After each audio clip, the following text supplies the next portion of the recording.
On the panel today, we have Troy Kemp, the Director of Strategic Initiatives and Partnerships from the Ron Clark Academy, Monalito C. Irby, the Deputy Director from the Georgia Department of Juvenile Justice, Philip Scott Lee, Chaplain from Children's Healthcare of Atlanta, Tamu Lewis, the Founder and Board President of the Lee Thompson Young Foundation, Tyrone Dennis, the founder of Clippers and Cops, Lindsay Oliver, the School Social Work Specialist from the Georgia Department of Education, Carrie Hill, the moderator, the Senior Director from the Georgia Campaign of Adolescent Power and Potential.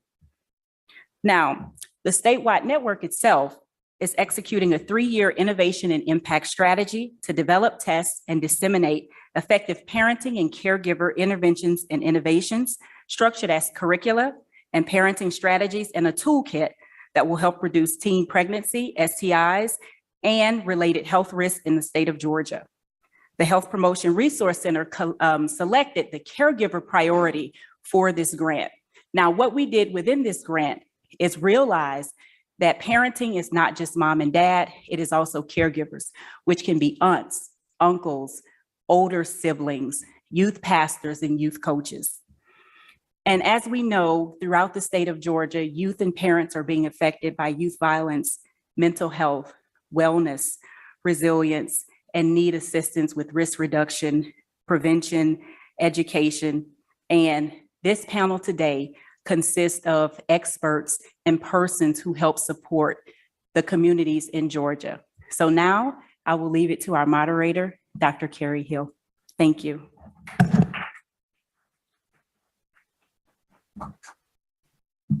Good afternoon.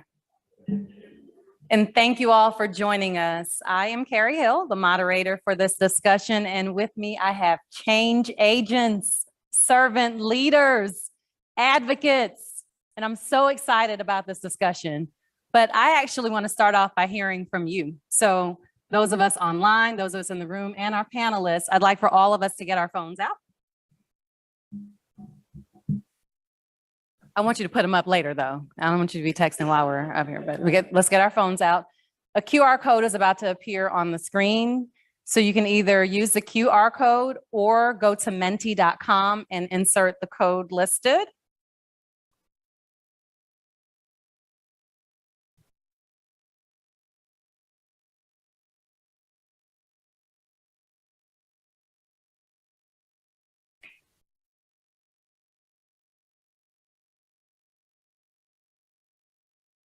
And the question that should come up is, what lifestyle and social trends were popular when you were a teen? So let's think back.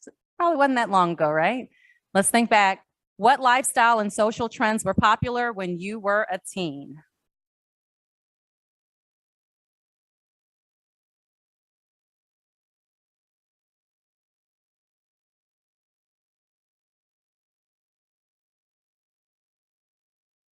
All right, I see a few of them coming up, so means it's working.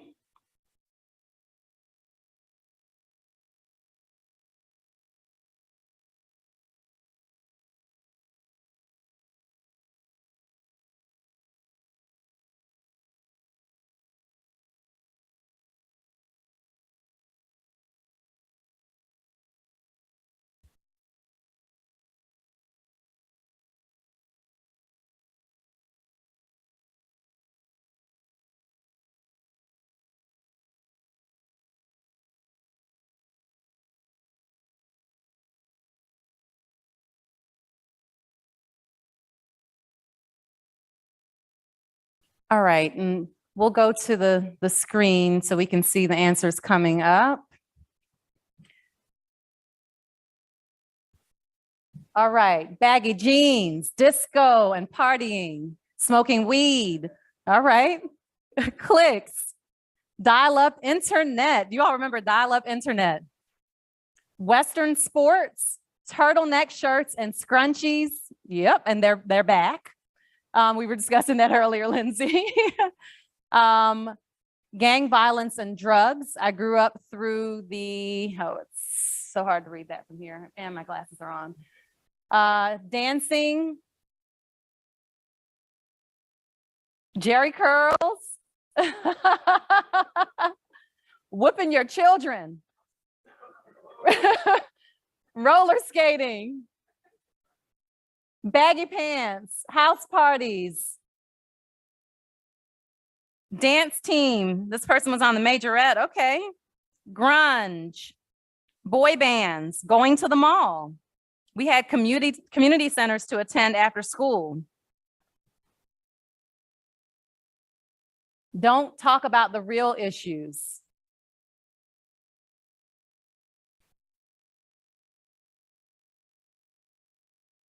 All right, and then my panelists who are a little closer and who may have better eyes than I do, you feel free to speak up if you see something I didn't call out.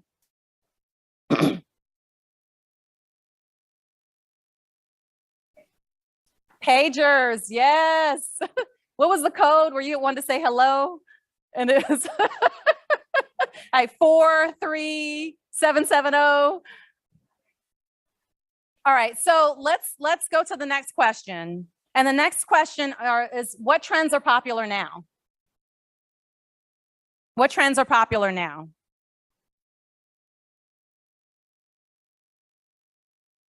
What's that now? I think you should see something that says next question on yours. I'm hoping you do. Okay.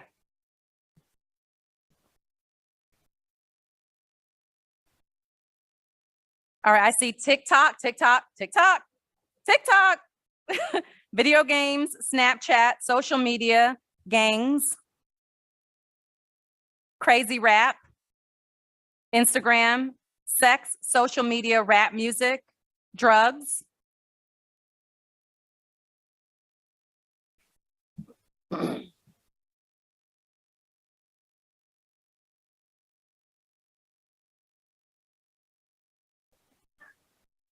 What'd you say? Oh, tight pants for males. Crop top. Gender designations. All right. Bling. The VVS's and all that. Cell phone, guns, pants on the ground. So we had baggy pants then, but they had pants on the ground. Okay, so Instagram, I think I saw Instagram. Braids. Okay, so vaping. All right, we're gonna do our last question. And I wanna know what are some, because I see a lot of Instagram, TikTok. I saw a lot of that on there. So I wanna go to that first. And the next question is, what are some of the negative outcomes, or what are some of the concerns of media, internet, and social media? So let's ask this last question. What are some of the negative outcomes or concerns with internet and social media and the media? Disinformation, depression, stress, no goals, isolation, bullying, sex, hate speech, suicide, depression, mental health, poor self-esteem, mental health, anxiety, hate, drug overdose,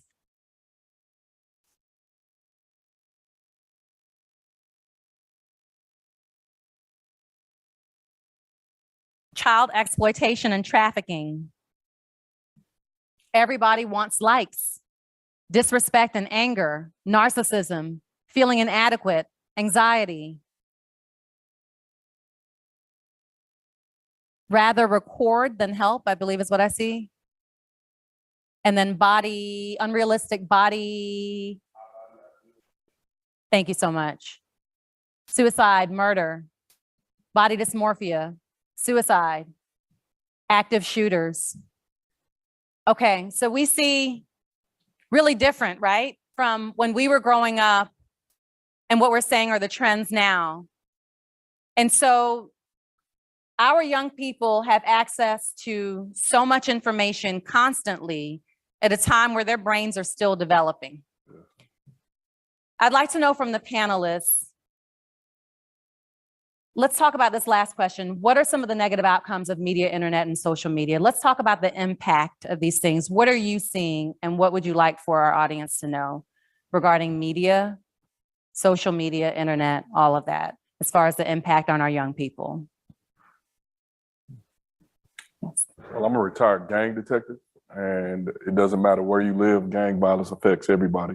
A lot of people think that in Atlanta, you can move outside of 285 and that's not a problem. And that's not true because of social media. Now you can log in, you can live in a gated community or a trailer park and log in and pick up gang trends and see how they're doing it on Bankhead Highway or wherever a gang is. And I think that all comes from social media. A lot of kids don't even realize that there's no such thing as a fake gang member. If you act like a duck, walk like a duck, it's a duck. And unfortunately, some people will hold you accountable for what you post and what you put out there. Thank you, So Trevor. I put up there the unrealistic lifestyle. Right. It gives, think about this.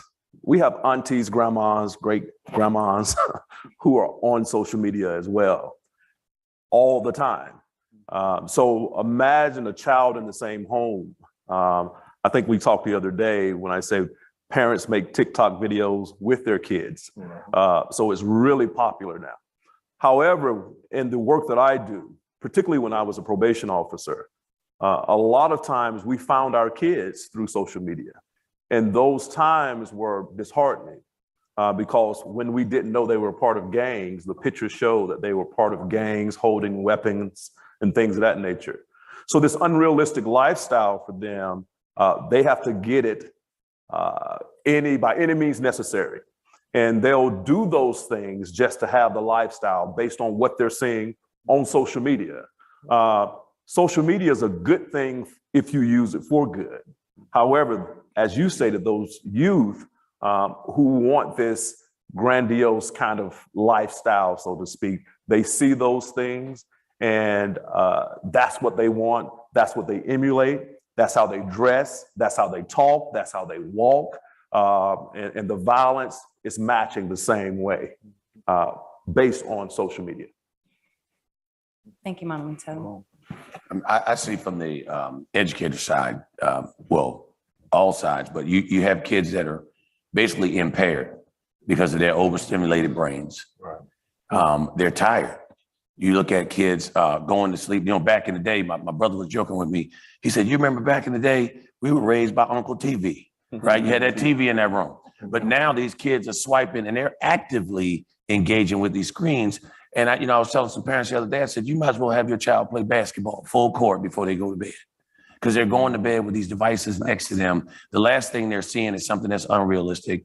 The last thing they're doing is overstimulating their brain, and they have to go to school the next day. They have to learn. And so they're comparing themselves. And if you don't, you suffer from a lack of sleep for several days in a row, you might as well be taking shots, of alcohol before you go to bed. And so you have kids that are walking in. The equation, can be equated as having a can of Coke being shaken and just put it on the table. Now the teacher's supposed to open, pop the top. Now it's going to get real for you. Right. So they're just the effects of them being so addicted to this feed is really challenging. Another negative effect is the increase in mental health concerns with students, especially adolescents at an earlier age are experiencing anxiety, depression, suicidality. As first responders in schools, school social workers often respond to crisis situations and safety situations. And because of social media, students are aware of those circumstances.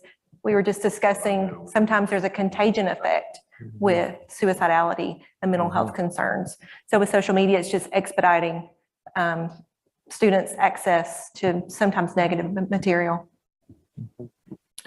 And I'll say as well, looking from the hospital perspective is you have all these influences who are doing the challenges. And so what's happening is these young people are doing challenges, not understanding their consequences. And so when those consequences happen, you have these young people who wind up in our hospitals, whether it be our EDs or ICUs, whatever it might be. And then you have these parents who had no clue, unless sometimes they are filming with, there's that as well, who had no clue that this is going on. There's such a disconnect between, and hear me say, I use this word, I understand there's different levels of this, but a lack of investment in parents in their children.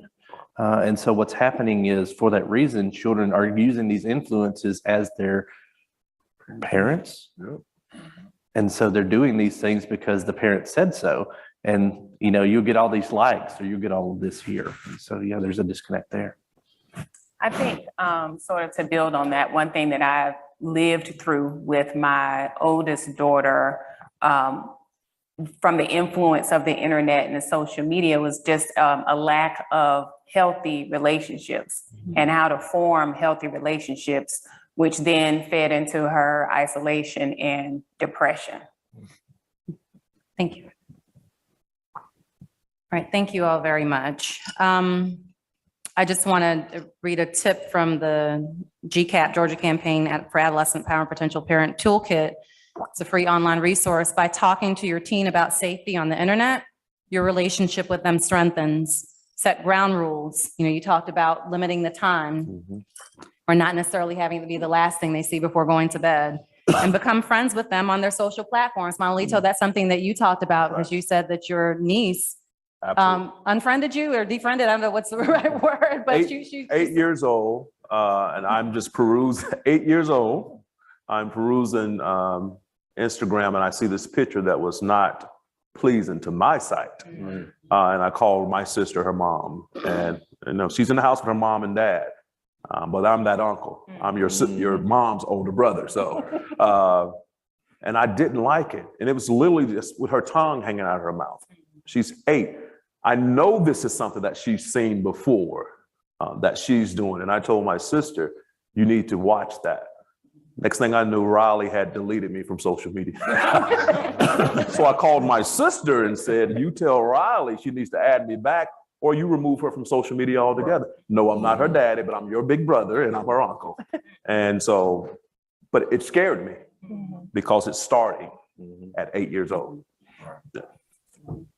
Thank you. And I do want, while we're talking about media, to acknowledge that less than 24 hours ago, an Atlanta rapper was killed, was fatally shot, a rapper from the Migos. Yes. So we are seeing our rappers are dying, right? We are seeing also that they are being incarcerated in Atlanta. And I know that's something that you and I spoke about a little bit, Manolito. Is there anything that you all want to say about that before I move to the next topic regarding, because you mentioned emulating what they see. So just wanted to ask, is there anything you want to Can I say add? this before? Go ahead. Because I know you're about to preach. He's about to go in. I feel it. But the outpouring that I've seen on social media concerning that death, and I am not, I feel for that. But he was shot playing dice. He wasn't even playing. He was watching. It was a dice game. Yeah. Let's go there.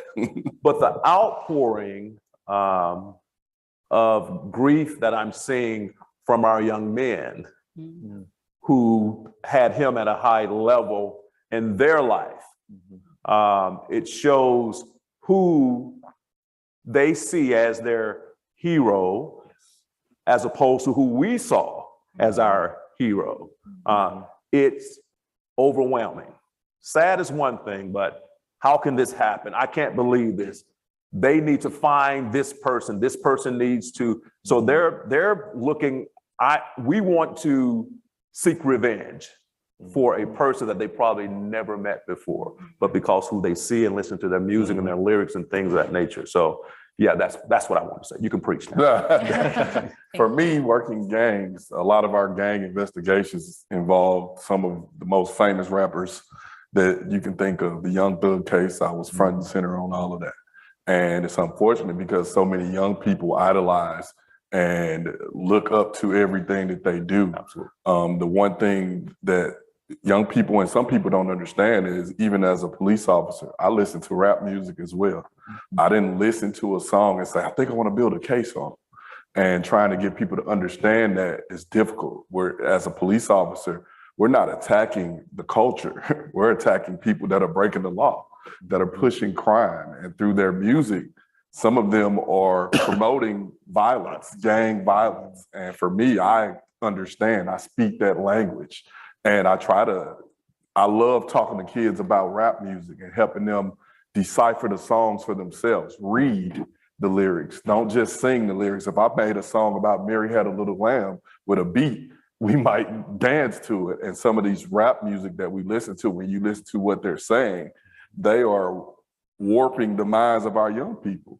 With the incident that happened last night, the unfortunate part about it is the trauma that's constantly being shared. People are quick to share the crime scene pictures, and that's trauma. That's sharing trauma. And for some people, it's disgusting.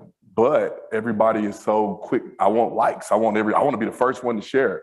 I posted a video about someone basically kidnapping a kid as a skit, and people were in their phones where they just kept going. They didn't even intervene. And I think a lot of our young people are so used to just social media and what they see that they're not actively in the world. And some think that gang violence is not real. They think it's a game, or they think it's play. And if you ever meet a real gang member, this is life or death for some people. And some people are willing to die for what they stand for. And getting a young person to understand that is a task, because they might not live in that environment, but they feel like, oh, I'm going to mimic that environment. And that's a problem. Thank you so much. So while we're talking about safety, I want to move to a question about safety in our schools. Tyrone, Troy, Lindsay, how do we create a safe and welcoming environment in our schools? So one of the things that I'm fortunate, because I work at the Ron Clark Academy, that's A1. That's the number one thing. You know, people always talk about curriculum, but I always tell people curriculum's like paint. It's not going to stick unless you get to the surface and make sure you understand what the surface is about. And for kids, they have to be comfortable somewhere before they're comfortable everywhere. Okay. And so when they walk in schools, the question is, sometimes they go to schools where the teachers don't look anything like them. Mm-hmm. But this responsibility for the teachers, just like understanding how people learn differently, is to learn how people live differently, right? Know kids by their name and their needs. So, you know, how active are people to really understand how to pronounce folks' names correctly? That's an assignment for us, right? It's not a one-off. It's not, you have a great teacher that knows everybody's name, know every person in the institution. That's part of the culture, the accountability. So to make schools safe for young people, there has to be accountability on what are the essential things that the kids have to have. They need to make sure that the walls and the rooms you engage all the senses, the sights, the sense, the smells, the sounds, reflect the people that are walking in the building, right? You come in somebody's house, the walls don't have nothing on it. It's got pictures of people who live there. So when you look at schools, how does that reflect the homes that these kids, because sometimes that's the safest place they are. Mm-hmm. So for us, it's really about, in general, in education, is to be intentional about how to educate the educators about the people they serve. Thank you. Great job. I know it's. I think I could also contribute to that conversation by saying that we have to acknowledge when students are doing good things.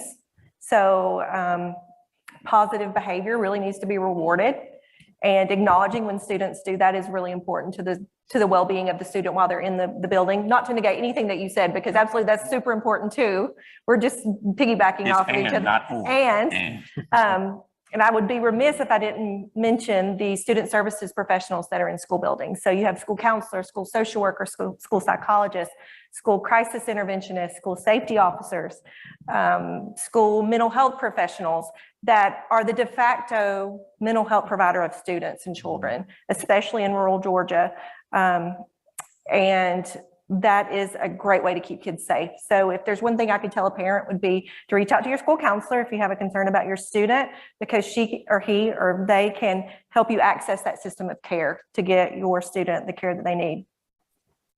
Thank you. Can I add one thing? Sure.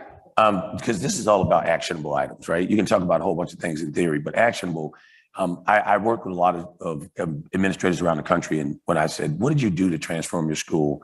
He said, I made it safe. And one of the things to make it safe, it's incumbent upon the people in leadership of the schools to get to know the people who shape the lives of the students outside the building. You don't know who all the youth coaches are, have their numbers right here too, if they're willing to volunteer. Ask the parents, who else is influenced? Who's the most influential person in your child's life other than you? I need to know who that is too. That kind of thing. It changes things dramatically, because when that kid knows that you're in a connected community of caring adults, then we got you. We have you, not just the people in front of you. For me, I'm currently the director of school safety for my old school district. I live in St. Louis. I basically, like I told you, I occupy the same seat that I was expelled from. And it's, so my life came full circle. But recently in St. Louis this past week, we just had an active shooter. And explaining to parents that school safety is not just physical safety, it's social and emotional safety, and finding out, how does someone feel? How does your child feel? What are they going through? Like you said, there's a number of programs throughout our school district for any problem that a child has. We have a program for it. But if we're not communicating with the parent, with the child, how do we know how to help you? It's like I tell them, I'm Jerry Maguire. Help me help you. Conversation helps figure out what's wrong with somebody. I read a quote before about if I had a pencil. My coach myself, growing up, I was a voluntary desegregation student. So I got bused from the inner city to a suburban school. And my coach and I butted heads because he didn't get to know me.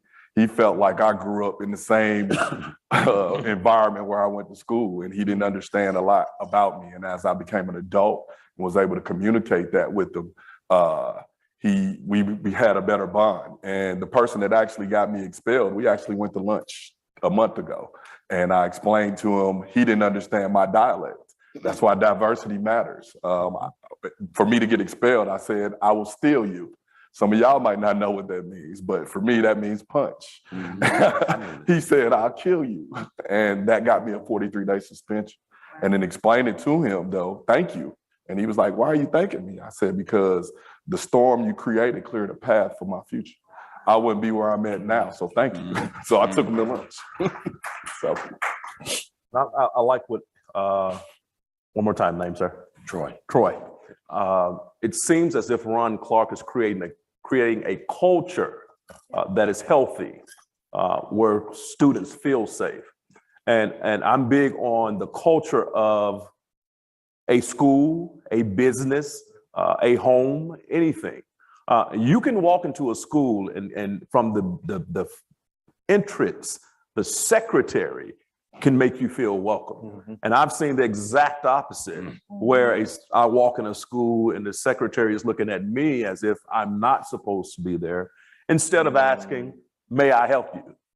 Imagine how that a student, a child can feel with that. I talked about this just yesterday in a class, and maybe with you. These 2022 teachers, and I'm not knocking teachers, okay? Social media again, they'll put out there, I can't wait till fall break. I can't wait till summer. Oh, I have one more week before school starts. As if it's a burden for them in the job that they chose. So if they don't want to go back or don't want to be there, imagine how they are treating those children. Any little thing that a kid does, I mean, being a child is punishable to them because they're frustrated, they're mad. I had teachers who wore dresses every day, right? We knew they were hell-bent on us making sure that we were going to be respectful. We did the work, and they treated us as such. That they were an extension, here it is, thank you. They were an extension from our home, right? Now the extension from our home stops at our door, the student's door, because when they come there, we have teachers who look down on our kids. So when we're talking about how does it feel safe, you have to create a culture, and that comes from administration. The administrator has to set that tone for school. I read something, trust starts with truth and ends with truth. The truth is, some teachers should not be in the classroom, particularly for kids who have issues, whose parents have issues, whose grandparents have issues, who come to the school looking for some respite of sorts. So I want to share an example of the school administrator stepping up in the case for my oldest daughter, who had a bout where she was really suffering with, she described it as social anxiety in high school. And at this particular instance, when she got to school, she felt like people were crowding around her, that there was something wrong with her. And this wasn't actually happening, but this is what she felt.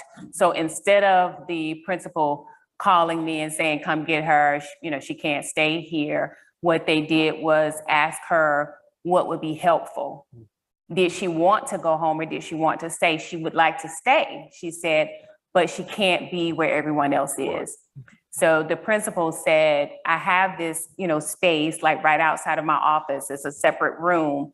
Would it be okay if you worked in there? And she said, yes. And she said, you know what? I'll let all your teachers know. They'll bring you the assignments. That way you don't get behind. And my daughter felt safe and she stayed at school. So just a practical example. The administrator. Creating the culture Mhm. for safety. Right. But can you add this piece?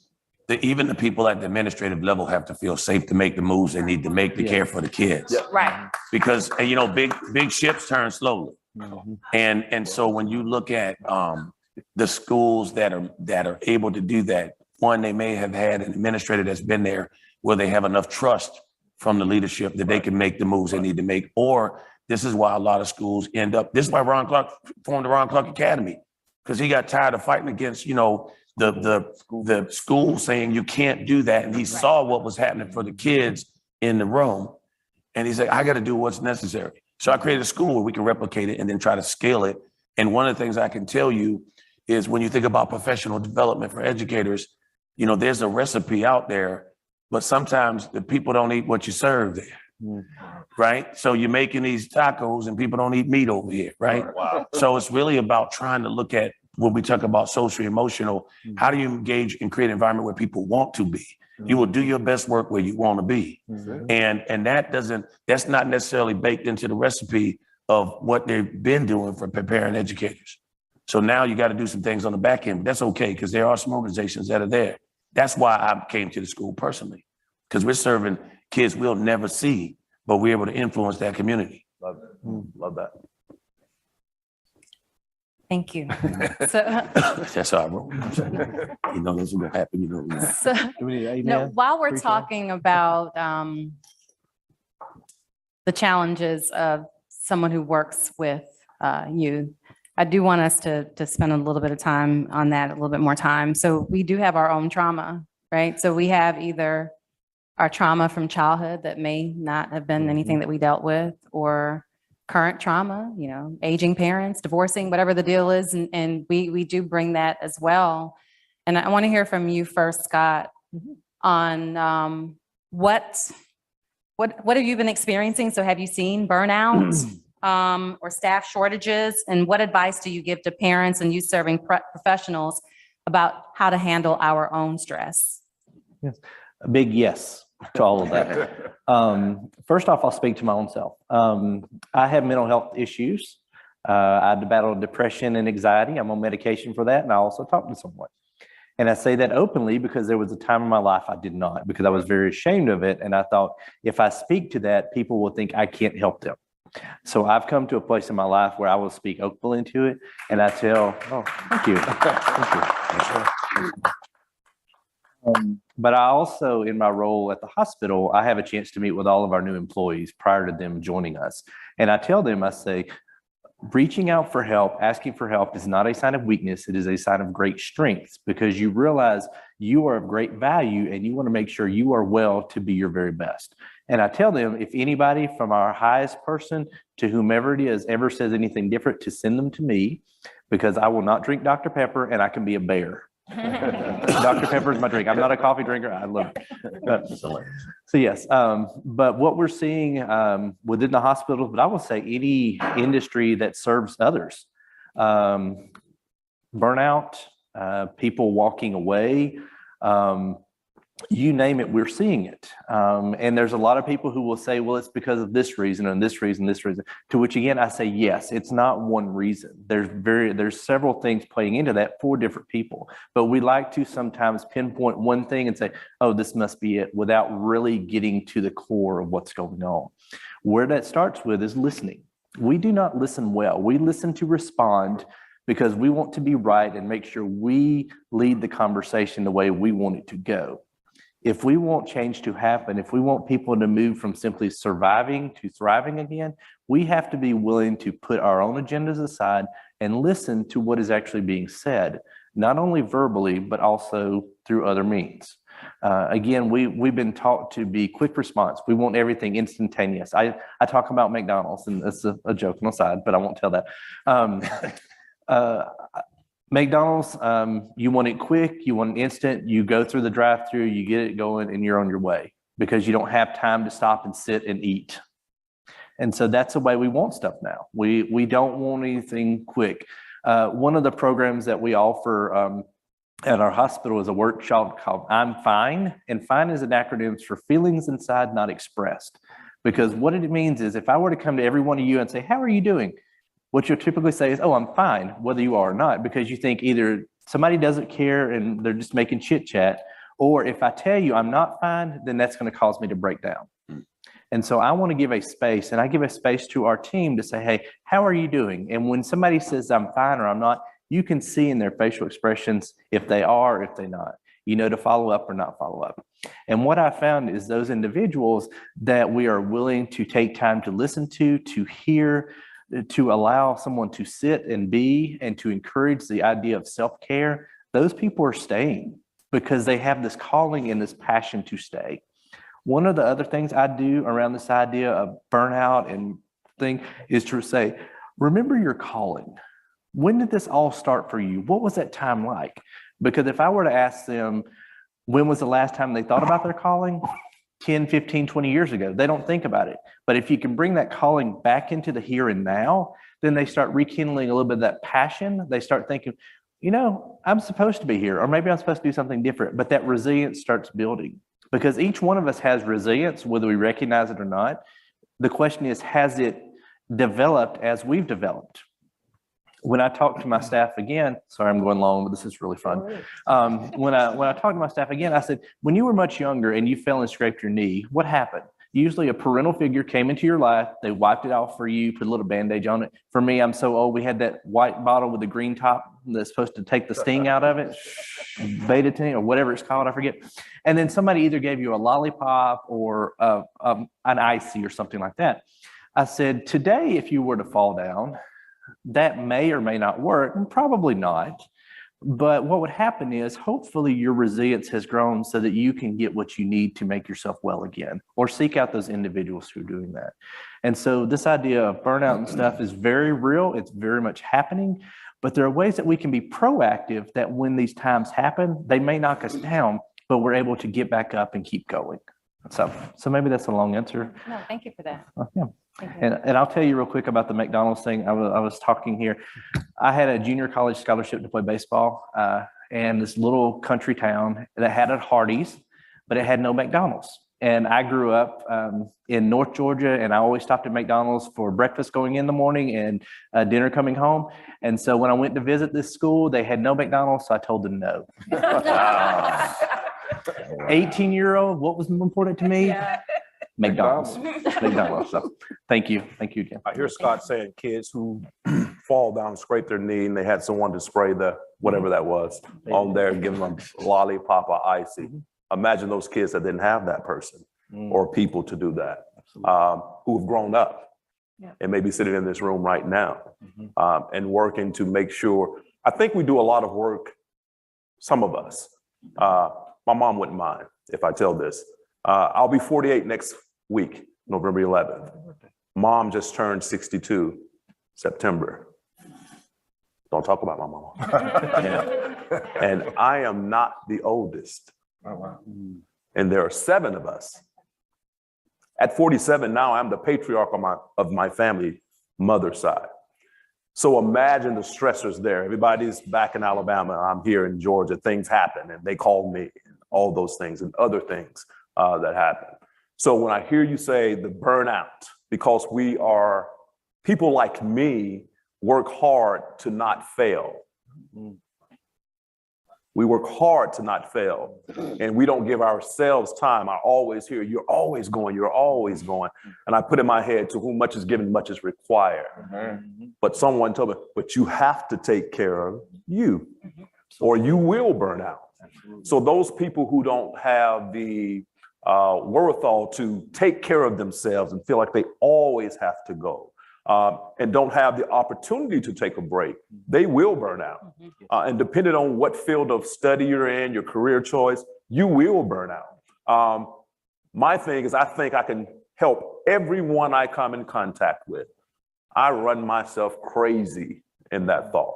But just imagine those people who can't process that, and still try to go and still try to make mom happy, dad happy, grandma happy, sisters happy, brothers happy, nephew, nieces, because they're looking at you.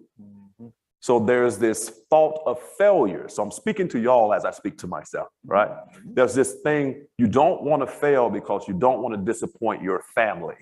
So you give your all and then some. And when it's time to sleep. So the best thing for me was to learn the word no. I can't do it today. And if we learn that, and it took me a while, but I've gotten there. I can't take everything. And I think we have people in here, I think this group here, we have this thing that we have to put our best foot forward we have to be spot on every day. We have to be suited and booted every day. We have to be ready at every moment. And that can be stressful and cause those mental health issues. That's just my 2 cents to that. Preach on. Thank you. So a lot of talk about self-care and a lot of talk about this knee, right? Having somebody to spray the knee, make the knee feel better. But sometimes there's not that patience to do that. And we may do something like medicate. We may do something like say that looks like ADHD, so let's go ahead and prescribe. So I want to talk about that. Do we feel like there is an overdiagnosis of ADHD that really could be the main root of trauma or stress presenting itself? Money is attached to ADHD now. Okay. For parents, money is attached to ADHD. It hurts my heart when a kid say, or when they acted out, or I've gone to a school when I was going into the schools, I need my medicine. I didn't take my medicine. I needed my medicine for this moment. So if you can tell me that, it's almost like you've been programmed in that way. And I've seen parents who come and want us to give them documents so that they can take it to a social service agency because they'll get a check. Let's just say what it is. That's the word they use. Got to get a check. So these diagnoses, now there are some kids absolutely need, but there are some kids that I've come in contact with that the dollar sign is attached to that diagnosis. I would say that, well, first of all, I spent a majority of my career working with boys, reaching and teaching boys. And boys are disproportionately medicated.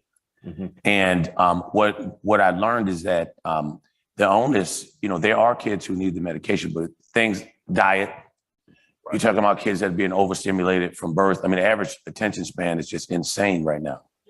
And wiggling doesn't mean you don't want to learn. The question is, how do you get ahead of it? For example, proximity motivates students. When they're very young, the teachers walk around the room because they want to make sure they're not setting the place on fire. When they get a little bit older, the teacher just sits down and teaches from the front of the room and they're wiggling in the back of the room. And the easiest answer is go to the door. Right. And so that's playing defense instead of playing offense. Sure. And so when we talk about medication, I've seen a lot of kids with medication that you take this medication to sit still. Now you got to take this other one to move again. Wow. So all of a sudden, this kid doesn't even feel like themselves. They don't feel like they're able to mature because the medicine is slowing them down in some ways. They don't feel like themselves and they act out in the strangest ways. And so, it's one of those things where it's kind of like when you think of medicine 100 years ago, people were dead. They were pronouncing people dead 100 years ago for this. They're alive and walking right now. In today's medicine, the same thing is true when it comes to medication. There are things that we're doing to kids that when you look back, you're going, man, we medicate this kid for that. But once the person understands there's other ways to engage, your engagement is everything. Maybe you just flat out boring, right? And that's the fact. So are there things that you can do first before you put your kid on a medication that's gonna change things in their life that they may not be able to undo. Parents need to understand psychotropics as well. You just can't give kids medicine to go to school. You don't give it to them on the weekend and then you give it back to them on Monday. I mean, that's messing the child up. Body-wise, the medicine is leaving the system. There's no consistency. You go to grandma's house, you don't need to take your medicine, right? You go visit this person, you don't need to take your medicine. So we'll give you your medicine for school. And I just think they need to be more educated on that, particularly for these younger kids, elementaries. And the age is going down lower and lower where kids are being medicated. Lower and lower. Because some behaviors are just normal children's behavior. They're being a child. So yeah, we can go on all day with that one. I'll say two things. One, kind of speaking to what you're talking about there, talking about the over medication, and especially talking about boys. There are a lot of times our females, and I noticed with my oldest daughter has ADHD and anxiety and stuff like that. And she was not diagnosed until later on with ADHD because they assumed she didn't have the traditional symptoms because she wasn't acting out. She wasn't doing this stuff here. But we found, though, that girls act differently with ADHD than boys do. So that needs to be recognized because sometimes we push aside, oh, she'll be okay. Oh, she'll grow out of it, stuff like that. Maybe, maybe not. So just recognizing that. I forget what the other thing was I was going to say. Sorry, I get so caught up in my head sometimes. There's so many things going on. Thank you. Yeah, it'll come back here. Yeah, I'll come back. I'll say that was the main thing. The second thing will come back. You have to forgive me. I sometimes it's part of who I am. Yeah, thank you. You were into it. That was and maybe after Temu goes, maybe you'll remember after. So something that I would share is my oldest daughter has ADHD as well. And as a parent, my husband and I didn't want that to be the case. So we did get, second opinions. We tried natural approaches. We changed diet. We did all these things. Meanwhile, she continued to struggle. And so we had to get over ourselves and do what was best for her. She did need a medication, and it was a relief to her almost. She was able to then focus and communicate and do things with her class that she wasn't able to. And we also tried like alternative learning environments and all of that, right, to avoid medication, but sometimes it is needed. I think it's just, again, what we're talking about here, it's the means and opportunities that some families have these opportunities and some do not. And it's recognizing, saying, how can we, as those within communities who may have access to these means, tap in for these families? But it takes us, again, being willing to invest in them and understanding investment is not short-term. Sometimes we want, again, McDonald's, we want that short-term investment, short-term turnover, short-term profit. And sometimes we got to realize it takes longer to do that. And so to have these things we're talking about here, it takes time, and it takes us being willing to say, hey, I'm going to do more than 1 year. I'm going to do more than 5 years. I'm really going to invest to make this change that needs to happen. Again, going back to your thing, calling us all change agents. Well, we do what we do because we're passionate about it. We're called in, and we're invested long-term in the outcome of this because we believe in our youth, not only today, but our youth to come. Thank you. And believe it or not, we are kind of out of time. I do want us to see if there's a closing word or message that we have. We spoke a lot about mental health, a lot about safety, and just thinking about what can we do as parents, as those who work with youth, what can we do to help them feel more safe, more healthy? And how can we have conversations with them that acknowledges their fears and their stress, but also leaves them with some hope? What can we do? I have a good strategy. I've explained this one to my husband a couple of times, and he always looks at me when he tries it, and I'm like, yeah, you're doing it good. And all you have to do is, first of all, start the conversation. So maybe it's this really ugly thing you don't want to talk about: sex, drugs, alcohol. You didn't turn your test in last Friday. And then you give an opportunity for your person to respond. And then here's the trick: repeat what they say back to them. Okay? Anybody want to practice with me? You got it? How was school today? It was okay. My teacher hates me. Your teacher hates you? Your teacher hates you? Yeah, I just wonder why I always get my papers last. They always drop them on the ground. I got to pick them up myself. I don't understand what's going on. You're last with your papers, then you have to pick them up? Yeah, I mean, and sometimes people just say they're doing that on purpose, but it may not be true. You're doing that on purpose? Well, guess what? I wish my teacher listened to me the way you listen to me right now. So all I was doing was just repeating what my student said to me. And that's so affirming to the person that's talking to you. And it's an easy technique that any parent can do. If my husband can do it, he's married to a social worker, bless his heart. Anybody can do it. Okay, so practice at home. I love what you said there. There's sometimes parenting, we talk about educators and caregivers being overwhelmed. These parents are overwhelmed. And honestly, I look at it like this. One thing you cannot do is play tennis by yourself. Somebody's got to hit that ball back, right? And in a household full of kids, the ball never gets hit back for some of them. The only person hits the ball back, this kid is serving. They want to be seen. Right. In my neighborhood growing up, it was you're seen and not heard because I'm trying to make moves over here to make sure y'all have something to eat tonight. And so, you can internalize that as nobody wants to see you. But I'm like, my mama loves me. I know that, but I know her like that. But other people, the reason why I'm here today is because I had people who hit the ball back for me. I had people in line ready to hit the ball back.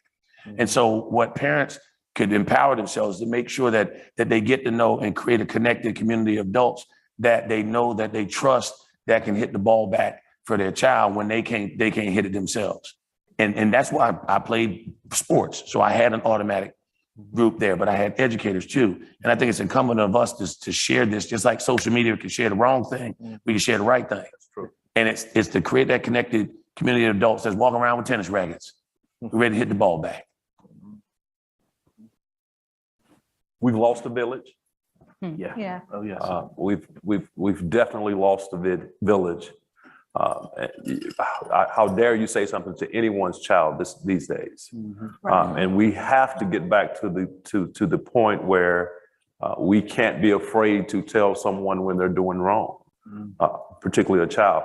And parents have to be receptive to that, particularly if you're coming from a good place. But they'll fight against it. I used an example yesterday of parents taking a kid to school to address a teacher. The kid's right there as the parent's disrespecting the teacher, right? The parent goes home. The first time that teacher tries to redirect that student, the parent just disrespected the teacher. So what is that child going to do? There was times my grandmother could leave and we knew if we did anything, as soon as they got back, they were going to know what we did.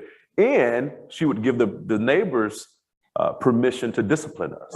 I don't even think she had to give them permission. It was just known fact.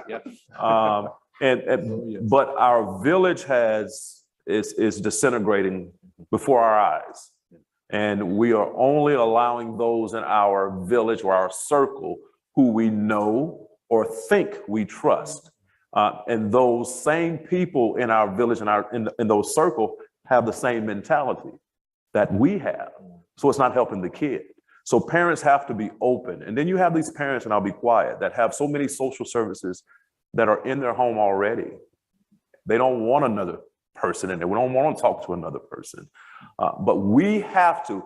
Sometimes I go home, I have to tell my mom, you can't say that to those kids, because she still has that. She'll still do it, right? And I don't want anybody to hurt my mom, right? Because another Irby comes. But that's how she grew up. That's how she raised us. Even as a young mother, she didn't play the radio, right? But our village is disintegrating before our eyes. Actually, the village now is social media. I think because we've gotten to the selfie age, it's all about me, and what I have going on. And I think that's the biggest drawback, piggybacking off what you just said. If the village is disintegrated and we're allowing social media and all these other factors to raise our children, how we're expecting a different result, they're basically mimicking what they're seeing in society. I work in schools now. And one of the principals was like, how do you interact with all the kids like that? I said, because I talk to them. When I pick up my own kids, I talk to them. I have that conversation. And unfiltered, where it's like, you could say, my daughter, she's 15, she might say something like, Daddy, can I curse? And I'm like, well, I don't want you to curse, but if that's what it's gonna take to get the story out, don't tell mommy. But that makes her feel comfortable in talking. I'd rather my daughter talk and any kid talk to me, because some of these kids don't have anybody to talk to. They're going off the influences of navigating through life, trying to figure it out off all this stuff we posted, when they really don't know. They really don't have a person to sit down, older sibling or older someone, to explain. When we do Clippers and Cops, I'll talk about it tomorrow, our campus invasion, one of the kids wrote, and he said, I appreciate that you talk to us and not at us. And the fact that you're able to share. Some adults don't share that we've fallen and gotten back up. Some adults keep their like, I would never. And the kids need to see our failures to understand that it's okay to fall, but get back up. Dust yourself off, spray the little thing he was talking about on the knee, and keep going. And once you are able to help them understand that after every storm, the sun comes out, let the weight go. Some people carry stuff that only you're thinking about it, and people that moved on from it. Help the kids understand to let go and move on with their life. Thank you.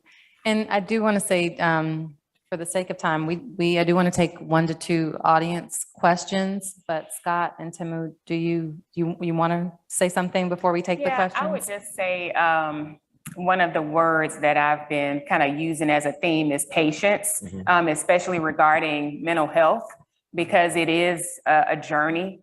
So if there's a situation, a challenge that you're dealing with your child, or a child that you know that you're trying to work with, you can expect some trial and error. You might not get it right the first time, but that doesn't mean that it's not going to work, because I think anything can be managed. It's just a matter of finding what resonates with the child that you're working with, and having that patience, and then also knowing that it might change. So something that works today might not work 2 months from now. You might have to shift. So just have patience. And I would just say, just practice understanding that each person you come into contact with has potential, and see that potential. It might not be somebody you would ever envision or have envisioned before, but as you walk from this place, every person you come into contact with, no matter if it's somebody you know, somebody you don't know, somebody you see wandering the streets, somebody, whatever it might be, believe that person has potential, because sometimes your belief in them can help to open their belief. And sometimes your belief in them can help to open the belief of those around them who have also lost belief in them. I think that can change the world. Are there any Thank audience you. questions? The mic is over here. If there are no audience questions, I have a question from the chat from Felicia Howard. What's the best way to approach a teacher that makes their student feel unsafe? Dialogue and communication. Try to voice your concerns or what is being disclosed to you from your child, and try to basically have that conversation without making the teacher, where it's almost like you're siding with the child over the teacher, because then, like you just said, then that child may see that behavior and say, oh yeah, I could disrespect that teacher too.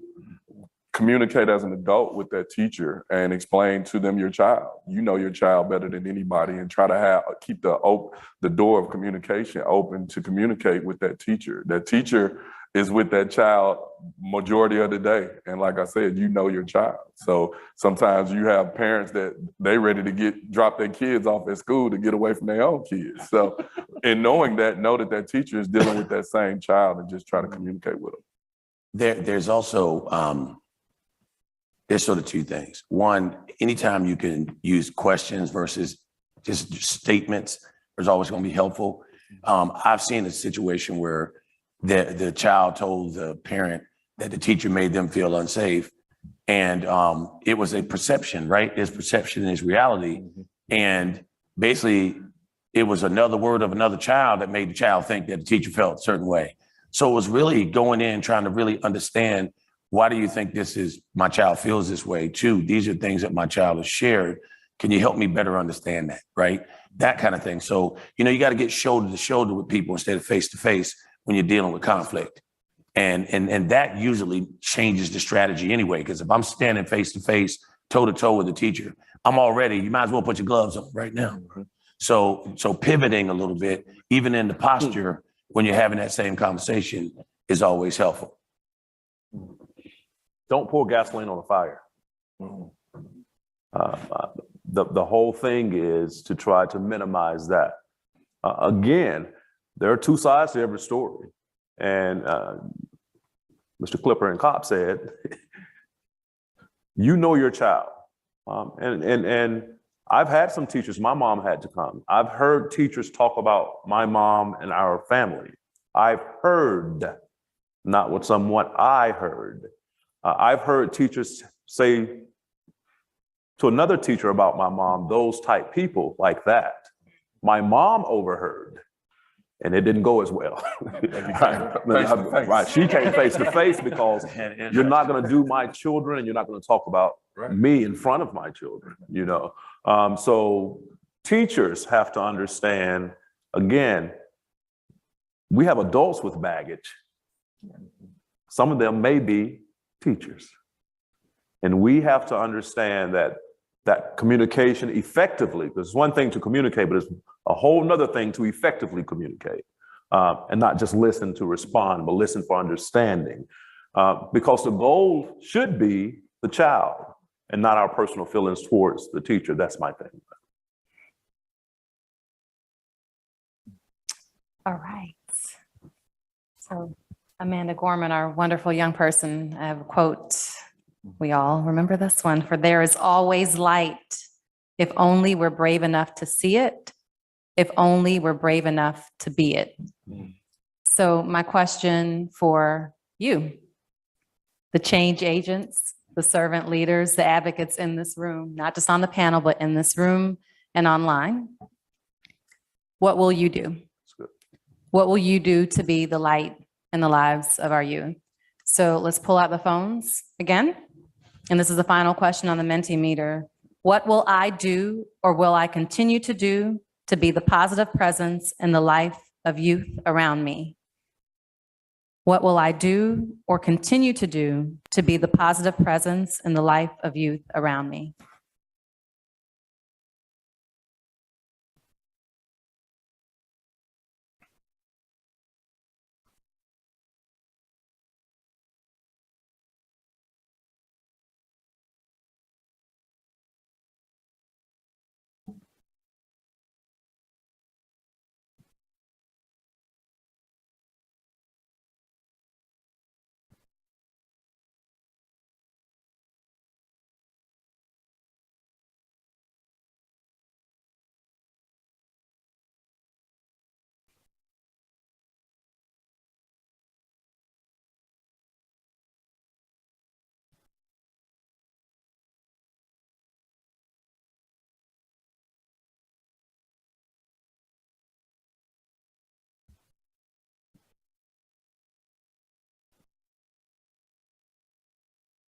I'm not seeing our words come up.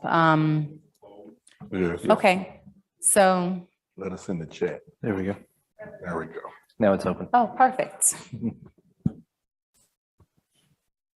So you see the words that are largest and in the center are the ones that we're seeing a lot. So listen, advocate, talk to kids. I will continue to give. I will continue to listen, empower, patience, collaborate, engage, wait, be vulnerable, see light, listen and speak. I will continue to see, research, encourage, present, don't judge, organize. All right, so we'll let those words keep coming up, and Victoria will come up here, but let's give a hand to our panelists.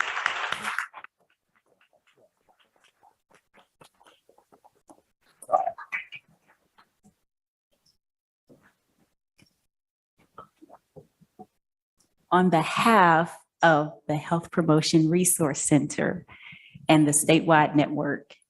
Thank you. And I want to thank you when I emailed you all, when I called some of you.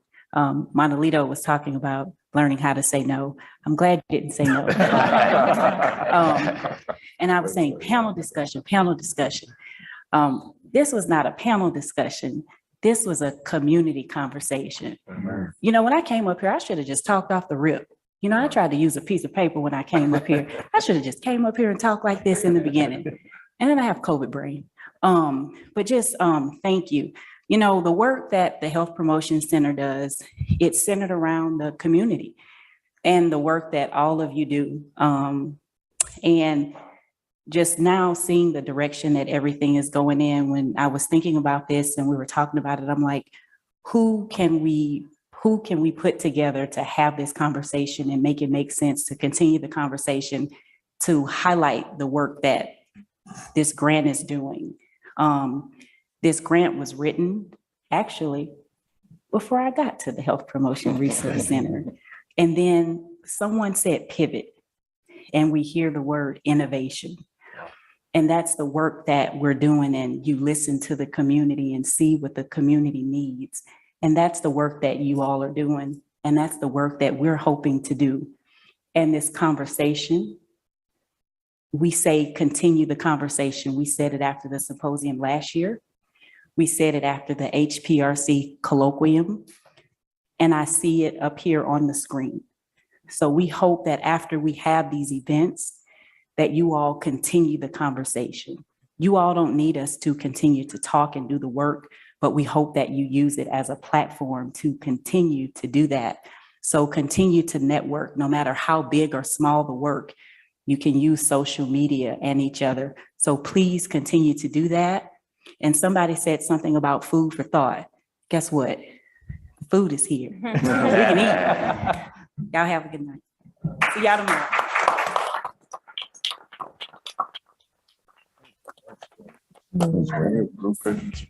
Isn't that funny? I love Victoria, that. Victoria, can we get a group picture? Yeah, we can take a picture. Oh, yeah, we gotta get this.